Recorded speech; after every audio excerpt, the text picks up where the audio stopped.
Peter Fury, and don't forget to subscribe to Porky's Corner, because I've been a helmet of the month and you need to listen to me. Yeah? So follow him, yeah? And get the fella some followers up, for Christ's sake. He wears his heart on his sleeves, the good man Russ. So follow Porky's Corner, he says it as it is, and you know, I appreciate the helmet of the month, Russ. No problem. Thank you very much. You're welcome, mate.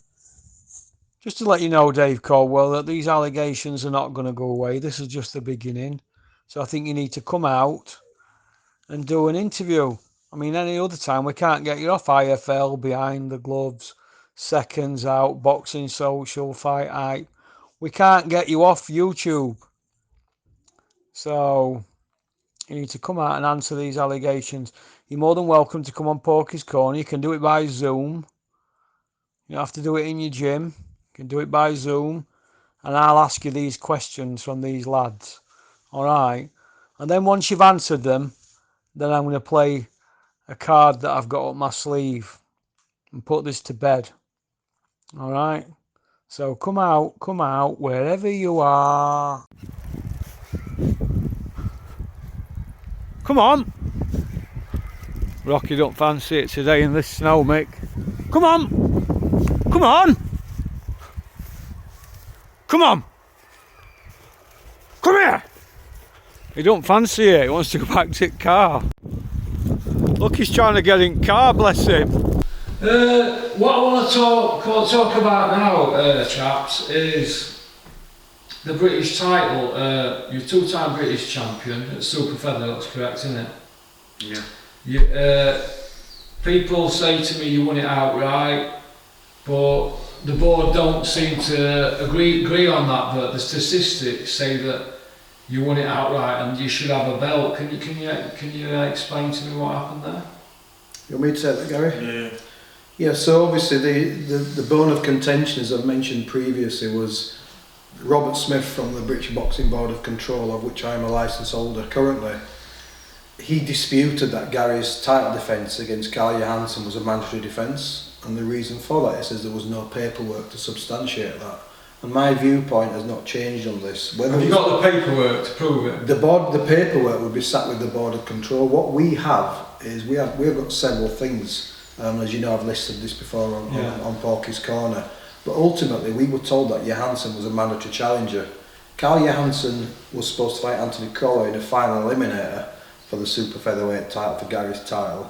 And Anthony Crawley moved up and fought John Watson. So by default, Carl Johansson became the mandatory challenger. Now what we do know is in February 2011, Gary was scheduled to fight Paul Truscott on Sky. That was the first date for us since Prize Fighter, which was the inactivity I talked about.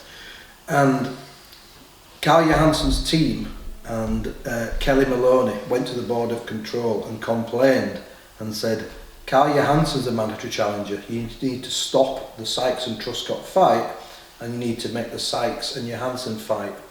Now, ultimately, that's what the Board of Control did. We got a note, or Chris Aston, Gary's manager at the time, got a letter or a phone call from the Board of Control to say Gary has to fight Johansson. So for us, that wasn't something we really wanted to do after Prize Fighter, to go in with such a massive puncher.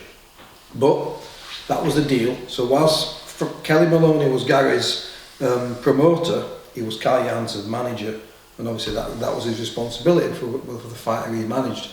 So he stopped Sykes Truscott, Gary fought Carl Johansson, the Board of Control agreed with Maloney and upheld that decision. So we trained, went into training, and Gary fought Carl in a great fight, and you beat him some, didn't you? Yeah. You beat him in a brilliant fight, and that was a mandatory.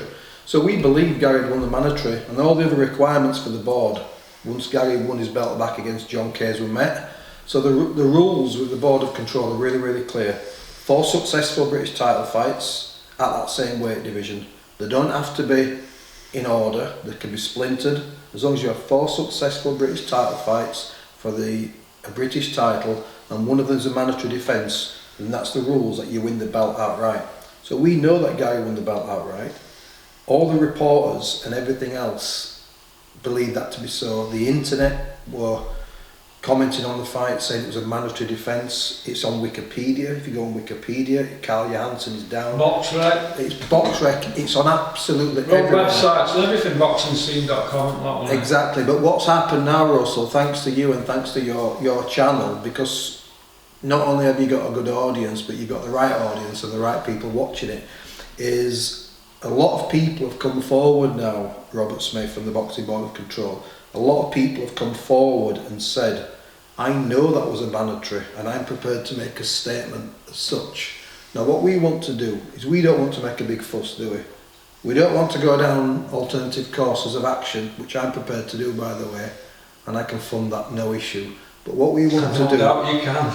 I'm not a millionaire, Russell. Definitely not. But we've no issue with that. But what we want to do is we don't want to fight the Board of Control for this position. That's the wrong thing to do. We want you, Robert Smith, and the Board of Control to acknowledge that Carl Johansson was a mandatory challenger. Either he was a mandatory challenger or he should have been, because there's nobody else. Your actions said everything else. Your actions said you can't fight Truscott, you must fight Carl. Why would you do that if Carl wasn't a mandatory? So whether you've got the paperwork or not, they might not have the paperwork, Russell, I don't know. That's their clerical error. This kid shouldn't have to pay for a mistake by the Boxing Board of Control. So instead of going down this messy route and appealing, and I've wrote a letter to Robert Smith and I'm hoping that he listens to it and he responds to it. And why am I doing this? When did you last write to Robert Smith? About a week and a half ago. I understand we've got the Christmas period, lots of things going on. Well, they're off now, aren't they, for 6 weeks, aren't they? Exactly. So that, well, hopefully now that the Board of Control, there's no fights in January, it gives you a big opportunity and a good opportunity to do some paperwork and to do some research and do the same research that we've got. What I'm not going to do is I'm not going to hammer Robert Smith directly for this. You have to name him because he's the head of the Board of Control, and Robert Smith was the person who said to me, we don't have the paperwork to substantiate that. But ultimately, Robert Smith can't do everything. He isn't the board. He's got all these people, all these officers, all these administrators who are supposed to do these things. So he was probably looking after so many other things right at that time. But I'm telling you that Johansson was a challenger. I'm telling you he was a mandatory challenger. So you need to acknowledge that. If the paperwork wasn't there, you know, it's like losing a receipt. You can lose a receipt for something, doesn't mean it didn't happen.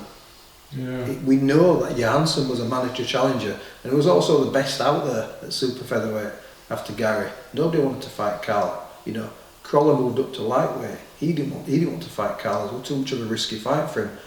Nobody wanted to do that. So Gary stepped up. Gary beat Johansson, and you know what? Just acknowledge that Johansson was a mandatory. You know, is it? So that's the stumbling block, is they're saying Carl Johansson wasn't a mandatory. They're saying there was no paperwork. Hold the belt on the line, and didn't you hold the belt up in the ring on the night? All those things, but Carl Johansson, they're saying there was no paperwork to substantiate that was a mandatory. But yet, we now have a lot of people, and I know you've had a lot of... Yeah, a lot of people emailed me on that. Yeah, there's a lot of people now on the Board of Control, because they're almost self-appointed and self-regulated, they have to be really careful here, because effectively that means they're a law unto themselves. But I think you've also got a moral issue now with this one. You have a moral issue, which is you have to do the right thing. Forget whatever paperwork does or does not exist. All the actions, and I'm repeating myself, but all of the actions and all of the events and everything else what went on around about that time point to Johansson being the mandatory challenger. Now, it's not a case of admitting you're wrong. It's just a case of saying, okay, there was an oversight. We've had a review. We've talked about it again. We've brought it up. You know, with other officers from the board. We've brought this up, and we're prepared to say, you're right. You're right. We're not after special treatment. We're not after leniency. We're just after them doing the right thing and just putting something right. And this kid, all he ever wanted was a belt outright. And he took all the steps to do that, and that included all his mandatories. You never ducked a mandatory, did you? No. We didn't drag Gary kicking and screaming for mandatories like other fighters these days. We didn't give belts up, we didn't vacate belts. We had an option, didn't we? Remember, we talked about after prize fighter, at one point we said we could move up to lightweight. Gary's like, I'm not moving up to lightweight, I'm not giving up a belt. If I have to fight Johansson, I'll fight Johansson. If I have to fight Buckland, I'll fight Buckland. Liam Walsh was a mandatory. They never showed you any leniency, did they? Yeah, wasn't Liam Walsh the fight that they said that you have to fight, you had to beat him for it to be outright? Yeah. Yeah. Well, why? How did that come about? We got, remember Gary, in camp, the border control, they'd contacted Steve Wood, who was Gary's manager at the time, and there was a dispute with the belt, and the border control, the central area officer, wanted to pick up the belt, and we're like, it's Gary's belt, it's outright, unless you're going to make him a brand new one. And it was on your mind, wasn't it? Yeah. For the whole camp, I had to convince Gary that, no, you won the belt outright, it's fine, they just need to pick it up for whatever logistical reasons. I had to try and convince Gary of that. It was a difficult thing to do, but it was on your mind so much that, I mean, can you remember when you had that conversation with Robert Smith, literally 5 minutes before before Walsh? Well, you're gloving up, you've got him coming in. Warmed up, gloved up, and you got your dressing gown on. I forget. And we'd warmed up, hadn't we? We'd done the warm up, we were waiting for the ring walk, and you asked Robert Smith, didn't you? And I think Robert Smith was put in a difficult position, by the way. Then I'll acknowledge that, but I still think he could have responded better. And Gary said, "That's not the time to come into the dressing room and start talking about belts and stuff, is it? While you're warming up." "Come to pick the belt up, hadn't he?" It was like, I think he brought the belt. They got the belt back. I think he brought the belt. Is that their sole job? The board, they get paid all this money, and you know, a monkey could do jobs like that. Honestly, it was just a bizarre treatment, but as I've said, we're not after any special favours. You just want the board to turn around and say, yeah, do you know what, we're going to get Gary a belt made, but that's going to cost them money, innit? Yeah. And that's what it boils down to, money. Of course it boils Do down you to think if this were a matchroom fighter or a Warren fighter, there'd be problems like this? They would be bending over backwards to get a belt made, because every belt's got that different engravement on it, and it's special, isn't it? Absolutely, and that's all you want, isn't it? Yeah. You know, the money comes, money goes, you know, but memories kind of last forever. But it just feels, how can you not feel bitter about the sport? And that includes myself, but especially Gary. Yeah. Gary, it's not my belt, it's Gary's belt. Yeah. It's his belt. It's not, you know, it's not his friend's belt or anybody else's belt or his manager's belt. It's his belt. He took the shots, and all those British title fights. There were no easy British title fights for you, were there? You know, they all took its toll. A lot of them were hard, weren't they? Sykes was in. You were in. That scene at that time they were all proper fights, weren't they? Proper fighting men, weren't they, back then? Well, what would have happened now if Gary had been British champion now? You'd have all these fighters avoiding everybody. They'd be jumping for interim belts and WBO European belts and Toys R Us belts and Argos. Toys R Us. All this stuff that all these trinkets that they post on social media. You know, like, you know, hashtag champ and all this time. You know, hashtag nonsense, and they'd have all been avoiding. Game change. Yeah, and now you'd have probably been fighting kids who were ranked number 8 and 9 and 10 in Britain, wouldn't you, to win a belt like right? You'd have had a much easier time of it, but it is what it is, you know what I mean? And people need to look back at those fights. So I've got them all on video, guys, haven't I? We still watch them sometimes, and special memories, but you can't help but watch it and then feel sick afterwards. So I'm in a position myself now. I got to a stage where Gary struggled with this. This is Gary's had his own challenges in life, but this has really affected you, hasn't it? You know, the way he was treated by the sport that he was a great servant to. It's affected Gary in lots of different ways, and it affects all of us because you feel bitter about the sport, and you don't want to feel bitter about a beautiful sport, a brilliant sport that you know gives kids like Gary who have nothing. It gives them an identity effectively, and you know, a reason, and it gives them all kind of amazing opportunities. Gary would have never gone to Downing Street, would you? He'd have never been friends with some of the people he's friends with had it not been for boxing. But the whole thing's overshadowed by the fact that they've really robbed him of his belt outright, and I know that a lot of professional fighters and well-known managers and promoters watch this channel. I know they do, and why they wouldn't just lobby the board? Why we have to do this alone? Why I have to, you know, get your help? And why I have to write letters continue to the Board of Control? And why we have to look at alternative courses of action? I struggle with that, if I'm being honest, Russell. The fighters out there, I mean, Sykes was on England's squad, wasn't you, with David Price, Khan, Tony Bellew, remember those guys? Yeah. They all know him. We've been to shows. Gary's been fighting at Maloney shows. Bellew. These guys love Gary. They all massively respect him because they remember him from England's squad. And I'm calling you all out now. They should all now get to the border control. And so what's this about Sykes? Why haven't you given Sykes his belt outright? Why have you cheated him of his belt? Come on, Rob Smith. Do the right thing, Robert Smith. Do the right thing and give him his belt. And do you know what? You won't hear any more from me about this whatsoever, or from Gary. Just do the right thing. Give him his belt.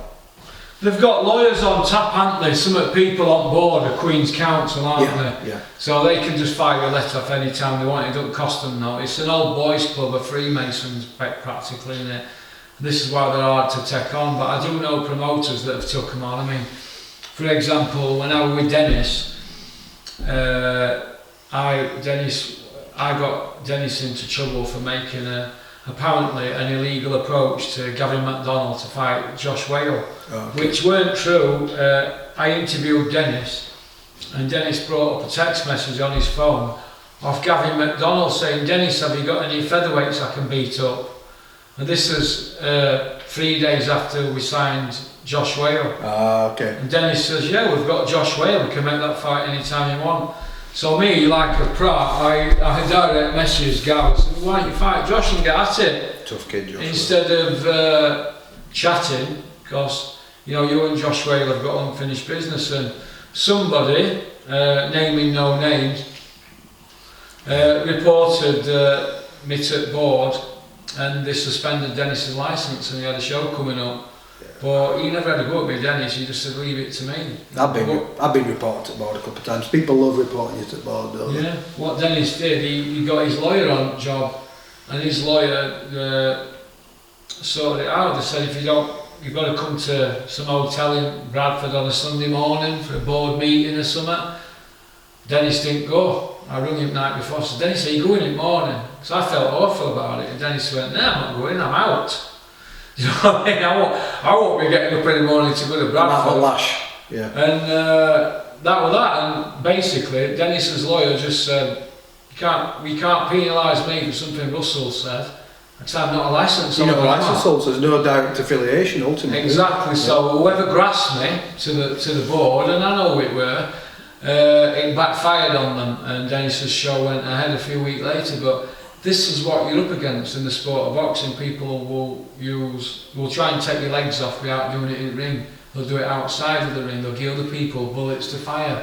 Oh, he said, she said, all that carry on, and all load of old tosh. I can say and do what I want because the board, they've never given me a licence. So Robert Smith, do the right thing and I'll leave you alone.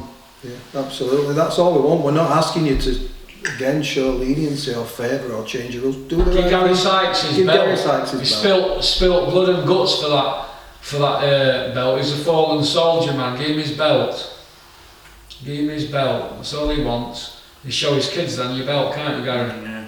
There's nothing wrong with that, is there? It won't go anywhere, mate, will it? Yep. It'll stay with Gaz, and that's it then. And then it'll be Sykes' property. You can pass it down, can't you? So he can pass it down to his girls, to his grandkids. He can pass it down the chain because it's the rightful thing, and it's like it's you look on YouTube and you read the papers, and there's massive injustices everywhere, aren't there? And it's like, how do you get away with such an injustice? Because we're the little people, aren't we? Yeah, we're just little people, aren't we? Small people, just nobody. The British title means something, though. I'm from a mining community where Bruce Woodcock, British champion. And like I've said this before and I'll say it again, when Bruce Woodcock walked in the tumbler, this is years after you were the champion, people stood up and clapped. 100%. And they made a fuss of him. Bruce Woodcock said, who's that dad over there? That's Bruce Woodcock, you were a British heavyweight champion. British champion. And I'd love to see his belt. And people made a big thing of it. And now, it's massive. Nobody. We don't hear a murmur about the British title. We don't even hear a murmur about area belts. And I remember you won an area belt back in the day. You were on your way. Absolutely, yeah. You're on your way to achieving something. Well, we've got one on board. We'll go for other 5 now. Well, it's like you won the British title, didn't you? You won the English belt. You were proud of that, weren't you? Yeah. You went to someone's backyard. English belt hasn't always been out. Though, no, it's not. It's not. It's like 10 years, 15 years maybe or something. But the guys train hard for these things, don't they? And that was always the goal. And it's not like if we didn't have an argument for it, we wouldn't say anything. But everything the board have asked him to do is done. When did the English belt come out? In early 2000s? It might be, yeah. I went up to Clinton's at Christmas Eve and we were speaking about it, and I think I said to him, you won a lot, didn't you, area English, but he says, yeah, but I didn't win English because it wasn't about then. He went area and then British, and then obviously European and obviously Commonwealth and world and that, but I think he beat Crawford for British Commonwealth and European, didn't he? We know but there were no English then. Yeah. Crawford Ashley, we met Crawford Ashley, oh, what a fighter he was, what a puncher Crawford Ashley. Oh, did you see what he did to Clinton's face? Honestly, yeah. Oh my God, Clinton will remember that fight. So Clinton won the fight, but you remember it. I used to train Mally McIver, who was warming up, and I'll never forget this. Clinton Woods was on the pad, Crawford Ashley was on the pads next to me. So Mally McIver had warmed Mally up. And I could hear this fucking smash. Like a gun going off. And he was, at the time, he was probably a bit heavier, it might have been around a cruiserweight, he wasn't in shape as such, and it was on the pads was Crawford.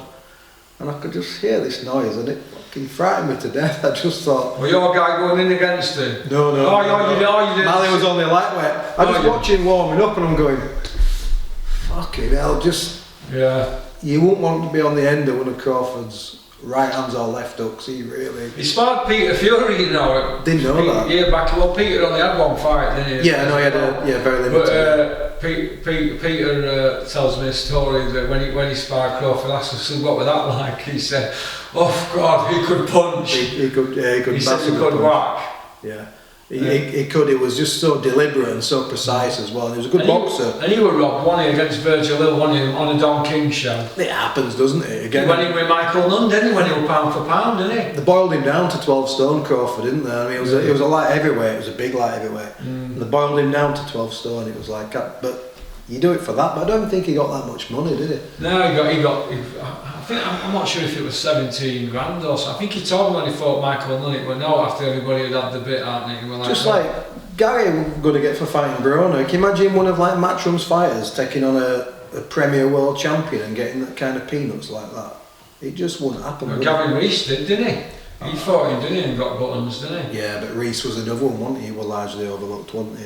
Yeah, he was a good fighter. You were supposed to fight Gavin at one point. Remember, Gaz? Gavin Rees? Yeah. I think if you'd have won the prize fight when you boxed Terry, you were going to fight, the winner was to fight Gavin Rees. That'd been at lightweight though, wouldn't it? Yeah, on Sky, but I think because Terry Flanagan won it, he was probably still a little bit green for Gavin. Who were in corner when you fought Crawler then? Who were in Crawler's corner? First time, second time Joe. Joe in corner. Yeah. John wouldn't have liked that loss, would he? I remember saying, I mean, I got on with Joe, you know, we scored a bit, didn't we, to gloves and... He's done well, hasn't he, Joe? Joe's... He has 60 odd champions across the board, hasn't he? Joe's done brilliant. How can you not Joe Gallagher? He's a fabulous coach. But one of the things I remember when I went over to... You sparred Joe Murray. We went over to... When he had the Phoenix, you know, after Kerry Kayes, and Joe Gallagher had that gym for a short while. He had the Murray brothers. And I walked in and he was watching... I just think I'm one of the few people who only watch this stuff. And he got all these videos on. He got Salvador Sanchez on, and Gomez and those guys. He was watching videos all the time, was Joe. And as soon as I walked in, I'm like, I love that. Because he's watching the right fights and he's a student of the game. He's a bit like you. He's up at 6 and he's at it till midnight, isn't he, Joe? I watch YouTube 2-3 hours a night, boxing, training, the whole lot. And Joe's a real student and he made the leap. He did it full time, you know, as an ex-amateur. And, you know, whatever goes on in life, you can't knock him, can you? Because he's taken kids from the beginning as well. Yeah. And he's taken them to world titles, and he's probably the most decorated coach we've got, I would have thought. Yeah, he's the most successful. If you go back 100 and odd years, there's 60, I think it's 60 odd, 61 or 62 champions, which is it's massive. It's more than Ingleton. Yeah. I think he's more than doubled them lot. He's done brilliant, hasn't he? He's done fantastic. He's done fantastic, and he's dedicated. He lives it, doesn't he? Well, hopefully he's made a few quid out of it as well, because... Oh, he's done alright at the job, hasn't he? I hope he has, because a lot of coaches don't, you know, some of them just throw money in, but yeah, he was gutted when Gary beat Crawler, and I always remember I think you just beat John Case, Gary. You know, the first time you beat John Case, Yeah.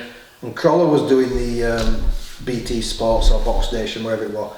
And Gary had just beat John Case, and I remember Crawler, he like waving at me as we're walking out from commentary box, waving at me, and says, "Ant, how you doing?" I shouted out, because I'm all right, Joe, I'm all right.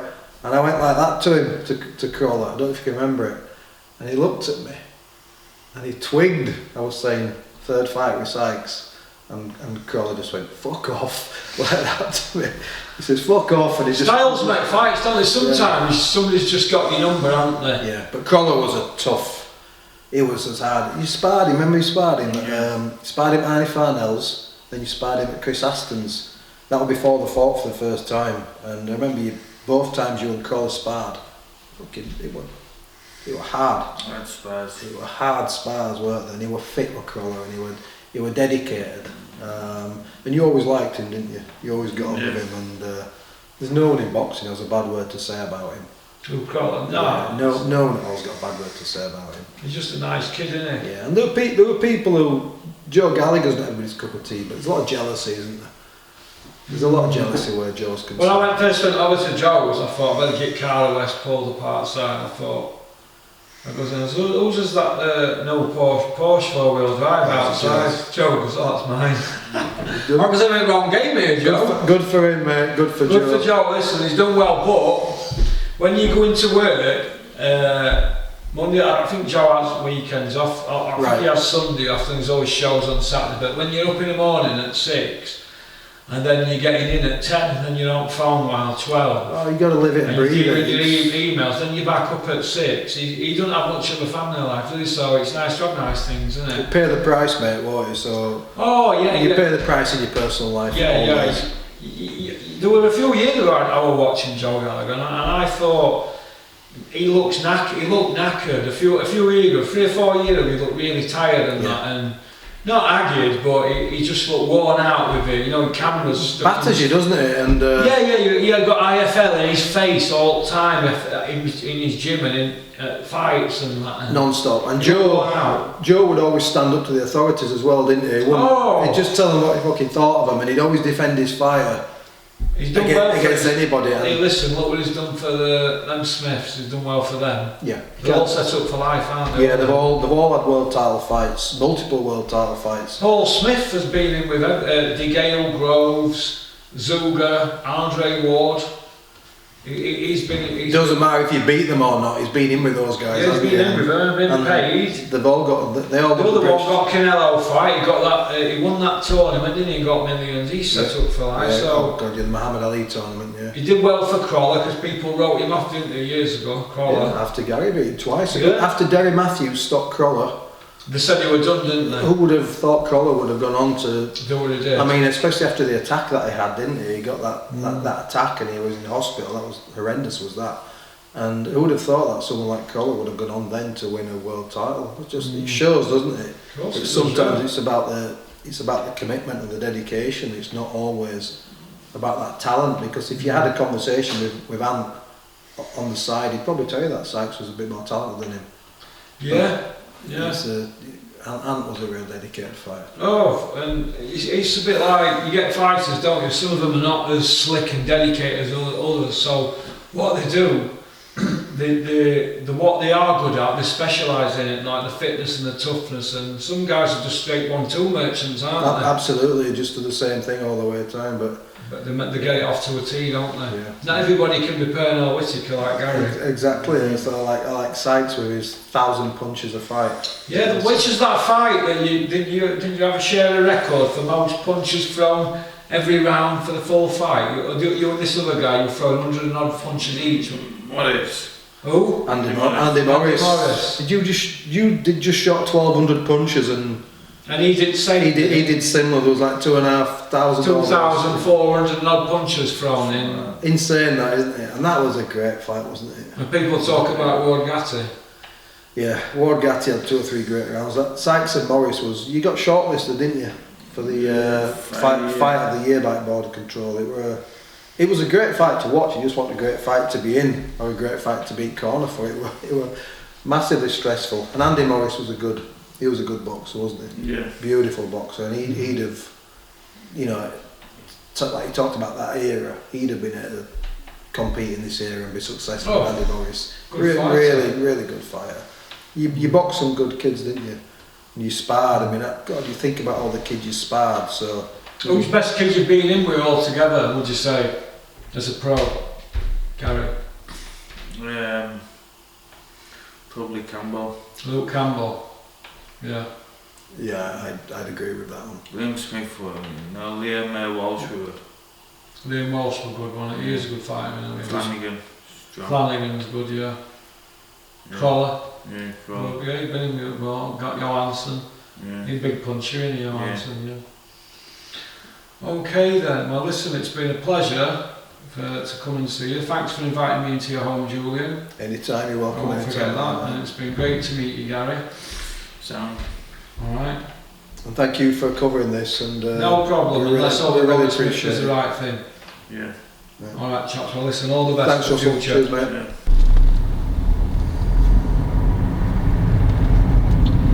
Yeah. Nice to meet Gary Sykes. Nice to visit Julian, and a nice cuppa and a good chat with them. Proper boxing people. Proper boxing people. I don't really know what to say actually regarding Gary's belt, so I'm just going to say this. Robert Smith, I want you to do the right thing by Gary Sykes. You know that when he fought Carl Johansson, that were a mandatory. So why don't you just give Gary Sykes his belt? Alright, give him his belt. Because legally, with all the evidence gathered, legally, you're in the wrong. Now, if that were a Hearn fighter or a Warren fighter, we know what would happen, don't we? Hey, we know what would happen.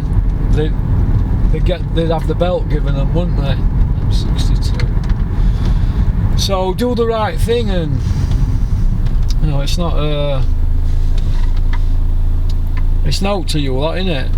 With money you're turning over, one belt. So get Gary Sykes his belt, and you'll get a fan in me. Alright, I said, you know what, that Robert Smith, nobody's got a good word to say about him. He's a ponce. He's been sponging off boxers' misery for years and having a good life, jetting about all over, thinking he's in a position of power. A bit like when you were banned for drink driving, Robert. We all know you were chauffeured about, don't we? Who were paying for that? It wasn't you, were it? So I'll put all that to one side, Robert Smith. That's what I'll do. I'll put all that to one side. I said, you know what, he did right thing with Gary Sykes, so do the right thing and don't be a shithouse all your life. That's what I say about it. I'm pretty blunt. I'm not as I don't speak as elegantly as Julian, Gary's trainer, who's a lovely bloke, and he's obviously well educated. He's a publisher and all that, and he's done well. He's a boxing bloke, and I'm a boxing person. I don't speak like that. I'm a mining community. I'm pretty blunt, and it may have come across as arrogance. But Robert Smith, do the right thing. You've had long enough now to sort this out. And you know, Gary Sykes, I'm not going to go into his personal problems, but he's a fallen soldier and he spilt guts for British boxing, and I think it's a crying shame that kid there who I've just met, he ain't got his British title belt at home with him. And he won that belt outright, and he should go in record books as winning it outright. So Robert Smith, can you at least acknowledge that he won the belt outright? Don't bother about the belt and all that, we can sort that out down the line. Boxing people will sort that, but can you acknowledge it and get it down as on record that he won that belt outright? Hey, can you do at least do that? Hey, can you at least do that, Robert Smith? Hey, because if it were your son, you'd want that done. Want it for your kid, wouldn't you? Or when you were a fighter, Robert Smith, if that were you, you'd be screaming blue murder. So why don't you sort it for Gary Sykes? Hey, and you'll make a fan out of Porky. Hey, if not, you know the alternative, don't you? Hey. And on that note, John Fury. Mickey Theo here. I'm not going to refer to your name 'cause your name ain't worth mentioning, mate. Or you watch the image of a pig. Let's get straight. It looks like you don't want to fight. I'm not going to make a spectacle out of myself in the ring. An old man with a pair of boxing trunks on, what's long past his best. I thought about it. You know what, John? I'm challenging you to a bare knuckle fight. Yeah? In the ring properly, not in the backyard, in the ring. So, come back to me, John. You're having it. Bare knuckle, all in, no old bad. Now what I want you to do, there's no waiting around. I want you to go today. Shut mallet, pig. Are you listening to me, pig? You don't want to do it in the box, you know, you don't want to do it with gloves on. You want to do it your style. Yeah? Bare knuckles. You know what? I'll do it bare knuckles for you, mate. There might be a little bit of fame for you, 2 minutes till I plaster you, but let me tell you something, mate, there's no money in this for you. And I know you haven't got £10, so I'm going to box you for free. Not box you, fight you for free. Because that's the only way you want to fight. We'll do it. Okay? In the ring, Queensbury rules, but bare knuckles, mate. Some of that. Yeah? I'm up for it, John. But what I want to do is do you some serious damage. Are you hearing me, you pig? So get plenty of steroids and juice down you, mate, because I will fight you tomorrow, today, anytime. I'm still up for it, mate. I'm training. I'm training every day. Yeah? And I'm looking forward to it. So the quicker you get your skates on, tell the fans you want this fight, and away we go. And I'm sick of you getting on, you weasel, making videos like a 14-year-old boy. You that's the image of a Shapton mallet pig, what's ate too much swill. You see that? I'm gonna shatter your fucking jaw with it. And I don't even fucking swear, you Shapton mallet ugly bastard. When you're ready, John. I'm a real man. I'm X-rated outside, my friend. That's what I do. No boxing matches, no gloves, because I want to inflict some serious damage on you. You'll never do it again, my friend. You push one button too far. So, here to you. Have that. When you're ready, John. 2,000 years later. Forget you, bum. I'm looking at fighting Mike Tyson. How's that? When you're ready, John. Me and you, in the ring, bare knuckles, Queensbury rules. Okay? We'll have a proper man-to-man bare knuckle fight. Here I am. John Fury is hiding from no man, not even the king of the old men, Mike Tyson. I will fight Mike Tyson. Do you hear that then? Because I will not be denied. I will die in a fight. I'm as game as an American Yankee cock. I will die before I'll give in. So let me tell you, mate, forget 2-minute rounds. I'll fight you as long as you want. But listen to this. Oi! Oi! Will you shut up? I'm trying to watch the fucking telly.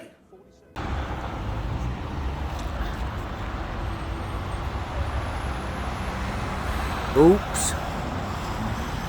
There you go, Mr. Cordwell. Stop rubbing things out.